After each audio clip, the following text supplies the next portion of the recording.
Broadcasting from the iHeartMedia studios in Syracuse, New York, this is Craft Brewed Radio with your hosts, Ronnie Miller and Eric Sleeper. Welcome to episode 4 of Craft Brewed Radio. With me, as always, my co-host, Eric Sleeper. Ronnie Miller. Good to see you, man. What's shaking, brother? You know, everything's really, really good. It's been a really great week. We're very excited. Episode 4, man. Even numbers are always a good thing. And it's a huge episode 4. Ronnie Miller promised a huge guest, and he delivered. I did. You delivered on the tease from last episode. I'm very excited. Well, let me do the rundown. You ready? So, beer news, we're going to cover Dogfish head Sam Caligione's thoughts on A-B InBev buying up craft breweries. Really stoked on Mikkeller finally setting down stateside. Unfortunately, it's really, really far away from us. But the good thing is it'll be stateside, San Diego. So that's not too bad. And the interview we were talking about, who is it? How do you know him? He's a good friend. He is now, isn't he? Yeah, he's our boy, basically. Phil freaking Leinhart. Phil Leinhart! From Brewery Ommegang, right down the road in Cooperstown. He's a lion among men. A person that we had no business talking to. But I took like 20 minutes out of his day, called us exactly what he said he was going to, and we talked to the guy, and hopefully didn't sound completely stupid, full of it. He is so awesome, though. Like, awesome. Great interview. I mean, he is the definition of beer geek. I mean, he just loves what he does. I hear the guy talk, and I go, yeah, I'm just going to stick with drinking beer because I have no idea what the hell the guy's... I mean, I do to a certain extent, but that guy's forgotten more about making beer than I will ever know. So it was awesome to have him on the show. Really, really super grateful to be able to talk to that guy. Awesome dude. Yeah, very, very, very cool. We got some new brews from Schmaltz Brewing Company and a little-known microbrewery from Brussels, Brasserie de la Senne. And on our beer radar, a couple of beers from Alesmith and Lagunitas, stuff that we're always looking out for. Give me some details on what our show beer is today. Our show beer is the one, the only, Three Philosophers from Brewery Ommegang. Right down the road, delivered right from the brewery, direct to us. That was super cool. That was wicked cool, man. Awesome. We got to give a shout out to Allison, who helped us out huge, set up the interview for us from Brewery Ommegang. Allison, you are a saint and awesome.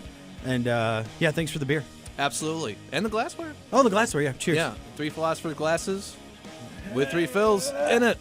Yeah, and this is, we had some of this, and we had some of the Glimmerglass that we'll talk about in the interview. But man, 3 fills, you can't go wrong with this stuff. Absolutely. One of my favorite Belgian quads. Let's hit beer news. Now it's time to check the temperature of the beer world, and we're sticking the thermometer in deep. It's time for beer news.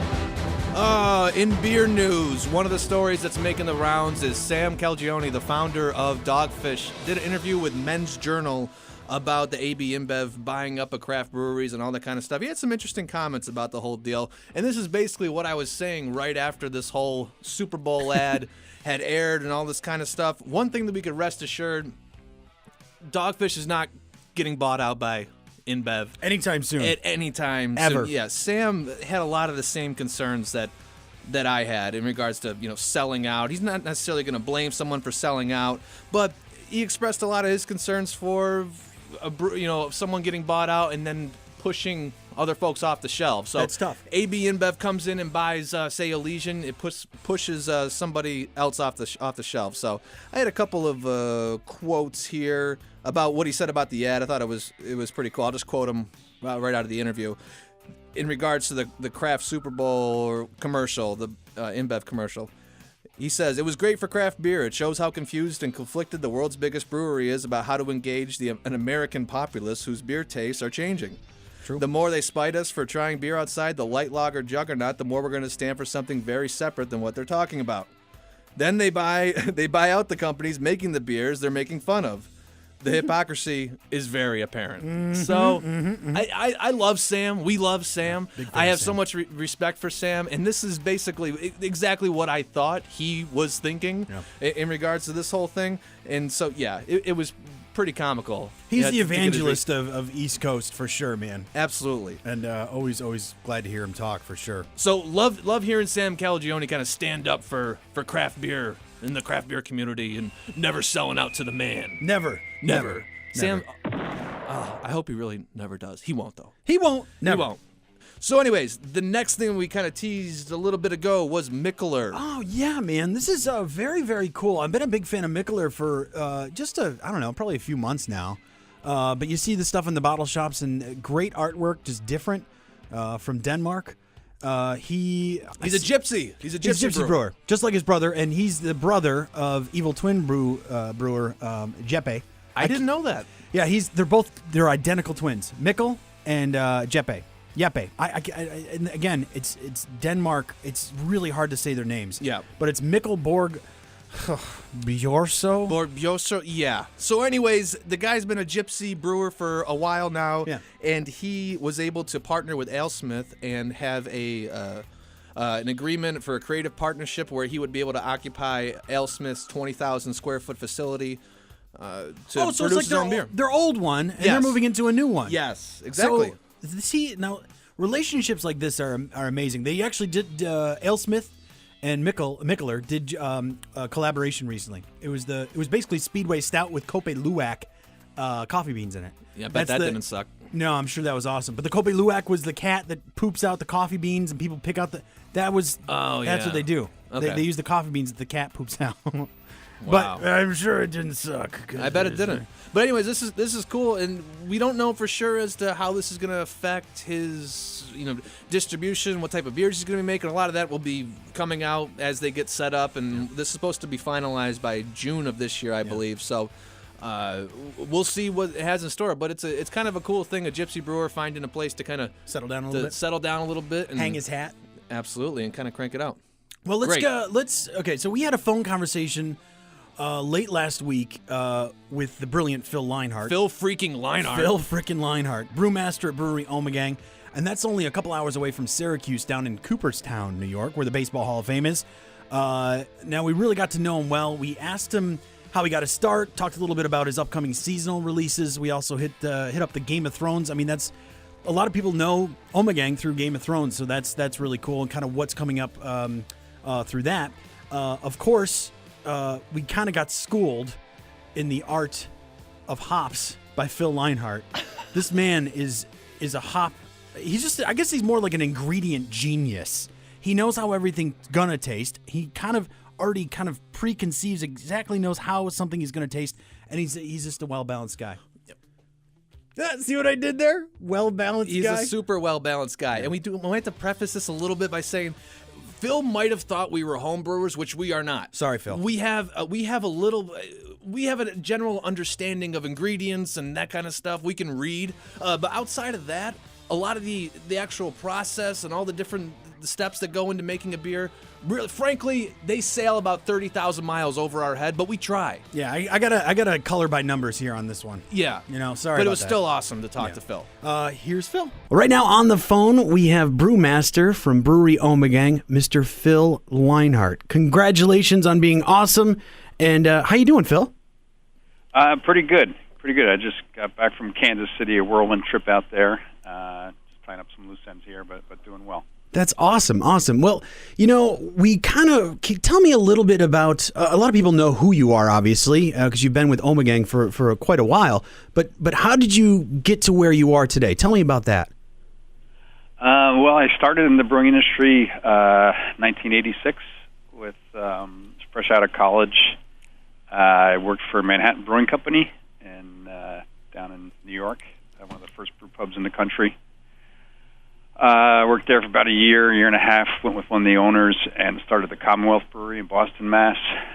Then worked for Harpoon for a little bit. Went over to Germany, did a little apprenticeship with Paulaner in Munich, and studied brewing over there at Dermans. Came back to the U.S., worked at the Lion Brewery in Pennsylvania, like a regional-size old brewery. Then Anheuser-Busch for 12 years, mainly in Newark, New Jersey. I'm from northern New Jersey. And then up here to Ommegang in 2007. Wow, 8 years ago. Unbelievable, huh? Yeah. So cool. So yeah, I've been coming to this area since 1990. I have a brother who lives up here since then.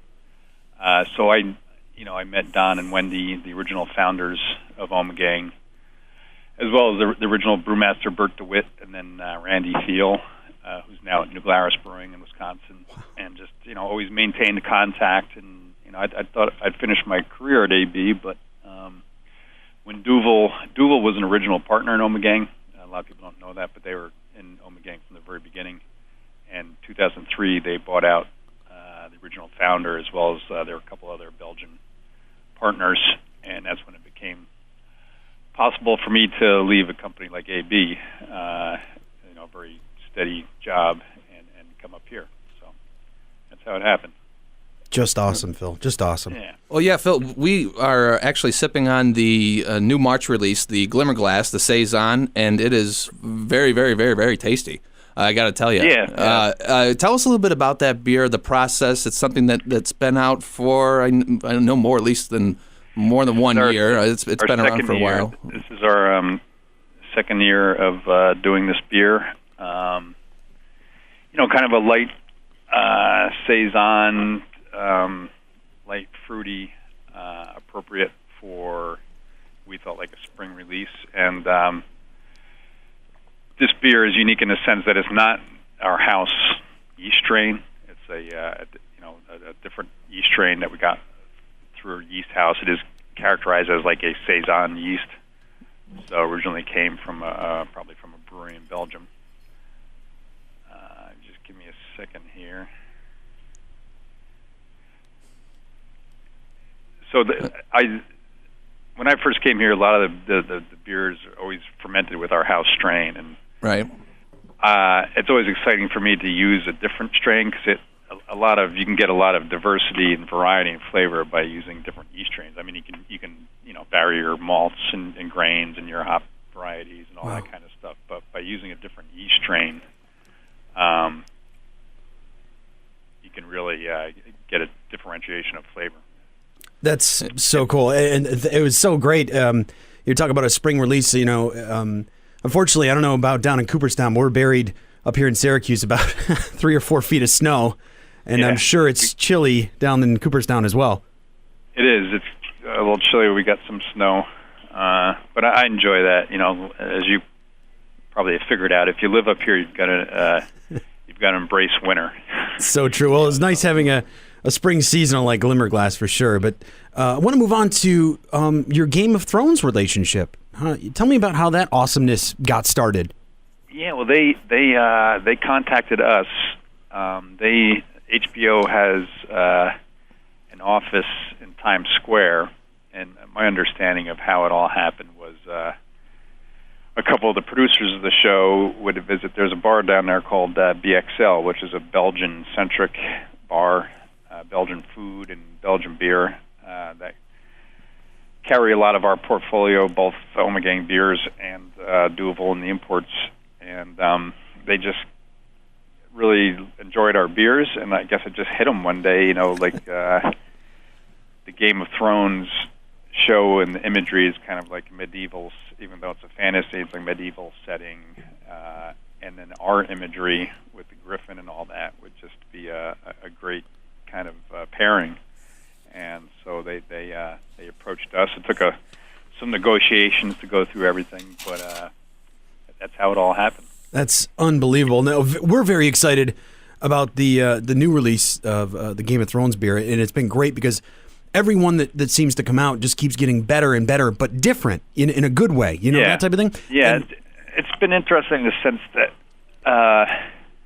the way we formulate these beers is kind of been different, kind of unique. Like HBO will give us kind of a direction of, what kind of time, place in the show or character or characters they kind of want us to tie into, and that's what we take our cues from when we're kind of formulating the beer.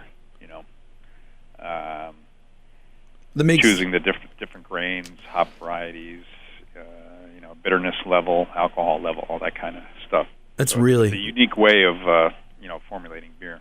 We're really excited about the Three-Eyed Raven. I know I've seen it on Ommegang's Facebook. You guys teasing a lot of that stuff, and it's a dark saison, and it's going to be coming out in April. And some of the hops I hate to say it, I've been drinking beer for quite a while. I've never heard of any of these hop strains before. I don't even know how to say them. Tetanang and Bravo, Hallertau. You never heard of Tetanang? No. Tetanang is a noble hop from Germany. I mean, it's been around for centuries, basically. See, now I feel dumb. Nah, it's okay. Sorry, Phil. Yeah, Tetanang is a region in Germany, actually, okay. where they grow, Tetanang as well as other varieties. Bravo is a relatively new variety that was bred by Steiner, but it's a hop we really like. It's featured very prominently in Fleur de Houblon. Oh, yeah. Which is a seasonal release for us. We use whole leaf Bravo in that, as well as dry hop in part with Bravo. Very fruity, almost like a lemony note to it, but high alpha, high bittering potential of the hop, but also a very nice aroma. Very excited for that release, and I've been hearing things that it's just jet black, and it's got to taste fantastic. Yeah, it came out. It's interesting to drink a beer that you see the color and you expect like an imperial stout, but it's relatively lighter and just fruity, a little more hop driven. That's awesome. Came out very nice. Well, the other one we're really excited about is the Calypso Hennepin, and Hennepin. I know Eric has just rediscovered that, and we've fallen back in love with it, and very excited with the Calypso hops. That's awesome. Yeah. Yep, using Hennepin as kind of a base background. It's fairly neutral, but showcasing a different hop variety. It's kind of similar, I don't know if you're familiar with the Duvel triple hop that they've been doing for a few years now, like dry hopping Duvel with the mainstays, Styria and Golding and Czech Sots, but then also like a third guest hop. Like last year was Mosaic, I think 2015 will be Equinox. So it's kind of like similar to that in a sense. So we featured Calypso in like the flavor and aroma additions in the kettle, but then also dry hopped exclusively with Calypso. That's so cool. And that'll be due out in April, correct, Phil? I believe so. Okay. Yeah, looking forward to that one because I'm relatively new to the Belgian style, so to say. So Hennepin, I was one of those guys that thought Belgian, that's not really my thing. And then I had a beer like Three Philosophers and had a saison like Hennepin. Like, wow, I feel like a complete idiot now. Hennepin is one of those beers for me. It's borderline like over my head for the amount of complexity, all the different things going on. It's a type of beer where I feel like I drink it and each time I can pull out 3 or 4 different notes. It's really it's an unbelievable beer. Very very much looking forward to this dry hopped edition. It's all draft, all kegs. Oh wow! So interesting. Trying to move it through because of the more hop driven nature of the beer. Trying to get it drunk as fresh as possible. No, absolutely. We'll help you do that. Yeah, no problem. Okay. Do your part. Yeah, we'll definitely do our part. We'll Phil. definitely do our part with you that. do yours and we'll do ours.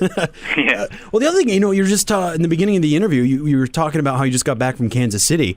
How is, tell me about how Ommegang is being received in Boulevard and in Kansas City, and how is Boulevard being received locally here in Central New York? Oh, very, very good. I mean, I've known Stephen Powell as a brewmaster at Boulevard for probably 5 years now. So I've always had a lot of respect for their beers and Stephen as a brewer and a person. And it's mutual. They have always liked our beers. So a lot of respect, mutual respect. And, we did, I don't know if you tried the collaboration beer. We did Spice Saison. Had it last weekend. I had it 2 weekends ago. Okay. Excellent. So cool, man. Yeah, that was interesting. We they brewed their version out in Kansas City, and then we brewed a version here in Ommegang. You taste them side by side. There's definitely differences there. It's like kind of our own unique personalities of the brewery and the different beers. But it's kind of a good blend where we split the batches into 2 fermenters and fermented one with their strain and one with our yeast strain, and then blended them. So it's a good. It's a good collaboration and marriage because a lot of the character of our beers comes from our yeast strain, and their Duvel or Belgian style beers comes from their yeast strain. So it's kind of a good collaboration that way. Unbelievable. Very cool. And speaking of Belgian beer and the Belgian style, these saison, and obviously Ommegang's known for their doubles and triples and quads and all these saisons and that type of stuff. I get the perception, and maybe this is just me, the craft beer world at large, it seems like folks are always seeking out the latest big hop bomb double IPA or the barrel-aged imperial stout, like and it seems like the Belgian style almost takes a back seat to that. I won't say it's underrated because the people that love the beers obviously love the beers for great reasons, but do you feel that the style of beer that you brew kind of goes underappreciated, a little under the radar in the whole community as a whole? In a sense, I guess, we strive. I personally like well-balanced beers. I'm not a big fan of super bitter, super hoppy beers. I like something that's well-balanced, that has an element of drinkability to it. Well-balanced and well-blended, and that's something we strive for. I do love some IPAs, double IPAs, but that's not what we're about. We're not about trying to assault your tongue. It's more about making something very well balanced and blended, and with a certain element of drinkability, right? That you can have more than one of, and that you don't get fatigued on so quickly. We just want to thank you so much for joining us here on Craft Brewed Radio. You can visit the website. It's ommegang.com. You can follow them on Twitter at Brewery Ommegang. And, of course, they're on Facebook and Twitter. And I love, every now and then, they'll do a quote, because Phil is one of the three philosophers of three philosophers. And every now and then they'll throw a quote up from you. And every time I share it, I'm like, yes, Phil gets it. He knows me. He knows exactly what I'm thinking about when I'm drinking three Phils. But, Phil, thank you for being awesome and continue to do great work. Appreciate it. Appreciate the support, and thanks for the opportunity. Cheers. Thanks, Phil. Okay, thanks, guys. Okay, so how awesome is Phil Leinhart on Phil a scale freaking of Leinhart. 1 to completely amazing? Phil, again, it was so nice to have Phil with us. Really, thank you for taking the time to just talk to some huge fans of your beer. We learned a little something. Yeah, we learned a couple things. Yeah. Learned about Tettnang hops, huh? Oh my God! How about that? I will never live that down. When the Three-Eyed Raven comes out, You didn't know that? I don't know anything about Tettnang, and I feel really bad because he totally called me on it. He's like, dude, Tettnang? It's been around for centuries. Seriously? And I just now I'm really looking forward to that beer, Phil. Hilarious. I can't wait. We are keeping that one in the archives. But no, seriously, that was an awesome interview with Phil. Very, very grateful for him to take the time out of his day. Yeah. Learned a couple of things. Yeah, of course, when we talk about bottle conditioned beers, it's a little different than the enjoy by craze that we're kind of in now, where we're trying to drink all these IPAs as fresh as humanly possible. Yeah. I didn't know that in 2 months, at least in Phil's opinion, is that sweet spot for a lot of these bottle conditioned beers. So very interesting stuff. Good to know. It's true. And he said for his palate, for his palate, he says 2 months is about the sweet spot. And I would definitely trust the palate of a brewmaster from an amazing brewery like Brewery Ommegang to hit that sweet spot. And you know what though? I've been thinking about this for the last couple of days since we've interviewed him. I think there's two different types of schools of thought when it comes to balance. Yeah. I think Phil's idea of balance is on one side. Then you have this whole different kind of IPA world idea of balance. It's interesting to kind of see the beers that they make. And all the Ommegang beers, I never had a crazy off-center, unbalanced kind of disaster of an Ommegang beer. They don't do those. There's no disasters ever with Ommegang. No, they're always right on the money and exactly what the style is, and really, they don't overdo one element of it. It's not like they're gonna crush you with malt or crush you with hops or crush you with lemon peel or something like that. Whereas you have a lot of these IPAs where we're just looking for the next big bomb. Oh, that's so true. So it's an interesting kind of world we live in where we have these two different schools of thought on beer. Either way, I like drinking it all, so I can't complain. Yeah. Cheers to Phil, and thank you very much for joining us. Do you know what? Radar. I just talked over it. Son of a beast. Hold on, let me do it one more time. We have a voice guy to do this. I know. I got so. Hang on. Beer Radar. What's on your beer radar, Eric Sleeper? Thank you, Ronnie. Sorry, dude. Sorry. All right. Well, on my beer radar is a beer I've actually had before. but I was only able to find it once. Wow. It is probably the best black IPA I've ever had. Wow. Yeah. Really? And I've had a pretty decent sample size of black IPAs. It is Lagunitas Nighttime. Seriously, I picked it up last year on a whim. Just like, okay, it was a different... And, of course, Lagunitas is always priced really, really well. Yeah. I don't know why that is. Is that a big boy bottle? Is that the 32 ounces? 22 was a bomber, I think. Okay. Right. So picked one up last year just on a total whim. Oh, this looks interesting. Something I haven't had before. Tried it. Absolutely loved it. Was an unbelievable beer. Great. Just a perfect black IPA. I won't get into all the details, but that perfect balance of like the hops and the roasty maltiness. It's absolutely incredible. Supposed to be out between January and March, but I haven't seen it. Nothing yet. And like most things in Syracuse, whether it's beer or fashion trends, we're getting it a few months late. There's people that are still wearing Janko jeans around here, so we're a little late to things. So hopefully, in the next few months, we're able to get some of that Lagunitas nighttime ale, the black IPA from Lagunitas. Looking forward to trying it. Should have come available in the next couple weeks. Ronnie Miller, what is on your beer radar? Well, I've seen it. I've seen it, and I just have never had the opportunity to do so. It's the Alesmith IPA. Now, again, I've seen it a handful of times, but every time it seems like there's something else that came out that week or that we got distributed to the area, whether it be the Grapefruit Sculpin or the Hop Slam from Bell's. You know, there's always just kind of like, it's always kind of in reach. I just never have gotten it before. But it's supposed to be great. I mean, it's got a 95 on Beer Advocate, which is really huge. The Beer Brothers rated it at 95 as well. But I think it's just time to have it at least once and just kind of compare it to a lot of other stuff I've had, whether it's the Westbrook IPA. But I've never had anything from Alesmith ever. I've never had anything. Speedway Stout, I've never had it. Again, I just have never been able to pull the trigger on it. I've heard amazing things. You know, I've been to countless brew fests, countless bottle shares, and nobody's ever brought anything from Alesmith. So I'm upset with you. I'm sorry. To be honest with you, I'm a little upset with you right now, Ronnie. Just kind of happens, but you know what? I just popped your cherry on this whole Belgian. You've got a Belgian boner right now. Everything you've been drinking has been Belgian. Okay. And you're in love. I am. You want to know her name and you want her phone number. I do. And I gave it to you. Well, you're giving me a number of all these big girls, like these big three philosopher girls. Oh my goodness. Yeah, they're 10%. They're big, but they're slutty. Okay. Right? They put out. All right. So yeah, Alesmith, I cannot believe you have not had a beer from Alesmith. You pseudo craft beer fan, you. This is ridiculous, dude. Okay, anyways, let me tell you this. Alesmith IPA has been relatively semi-available in our market in Syracuse. Yeah, that's true.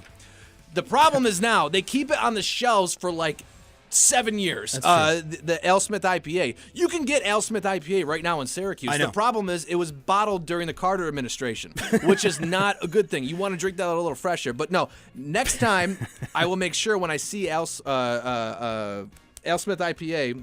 You're going to pick me up a bottle? I won't go that far, but I'll let you know when I see it. Oh. Or maybe I'll have someone put something aside. I've had a couple of beers from Alesmith, and they've all been absolutely stellar, fantastic. Looking forward beers. to it. Very, very much so. I'm just, it's time. It's time for that. What beers are new to you? Let's do new brews. Eric Sleeper. What do you got, bro? What do you got? I got a couple new brews. I got one new brew. One new brew that I was actually pleasantly surprised by was Schmaltz Brewing Company's Hebrew series, the Hebrew Hot Manna IPA, coming in at 6.8% ABV.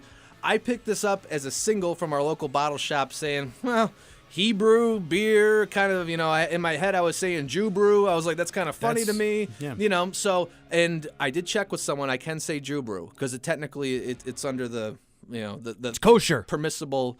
It's kosher to say that. I see what you did You're there. kosher. No, but anyways, so Schmaltz Brewing Company is in Clifton Park, New York, which is just north of Albany. I did not know that. Yeah, so it's kind of a local thing, and I'm always all about trying local beer. This beer had those great East Coast IPA qualities that I like, where it's more of that earthy, hoppy maltiness going on, rather than the massive piney Christmas tree hop bomb that we get from on the West Coast. Wow. So really, the aroma on it was unbelievable. Really? Blew me away. Would you drink it out of a pint glass or like a snifter. What'd you go with? Do you remember? I had to check my I had a couple of straight out beers of and the things bottle? got a little fuzzy. No, yeah, I had it in a paper bag actually, in the bottle of paper. No, I had it out of some glassware. I can't recall at the moment. You're putting me on the spot here, but either way, the glassware I had it in allowed me to experience the aroma of the beer, Nice. and it was fantastic. Really, really, really good stuff. I enjoyed it a lot. It's my kind of IPA, my kind of